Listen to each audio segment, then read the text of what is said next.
Une sortie de crise grâce à un cessez-le-feu en faveur d'une paix durable, c'est l'objectif de l'accord de paix, un accord signé le 23 décembre 2017 entre le gouvernement congolais et les représentants du pasteur Toumi, qui était entré en rébellion au lendemain de la réélection contestée du président Denis Sassou Nguesso.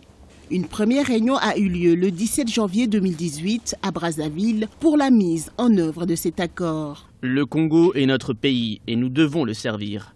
Ce service est une exigence qui commande loyauté, abnégation et volonté sans cesse renouvelée de conduire notre patrie vers les expressions achevées des valeurs positives, notamment la liberté, le développement, la paix, la dignité et la fierté.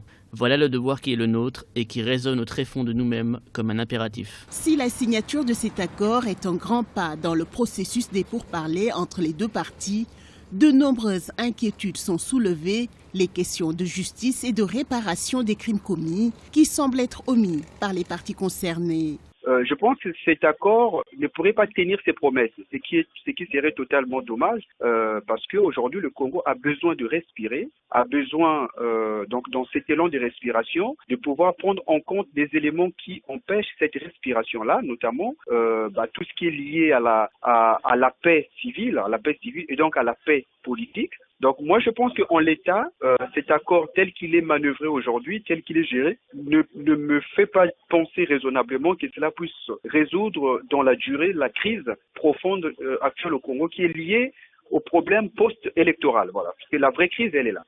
La crise dans le pool a débuté en 2016 suite à la réélection décriée du président sortant Denis Sassou Nguesso au pouvoir depuis 32 ans. Les forces de sécurité ont alors lancé une vaste opération militaire pour arrêter Frédéric Bunsamou, plus connu sous le nom du pasteur Toumi, qui était accusé d'avoir attaqué Brazzaville avec ses hommes. Ces troubles sociopolitiques ont déjà fait plus de 20 000 déplacés et environ 138 000 personnes sont affectées par ce conflit entre l'État et les rebelles du pool.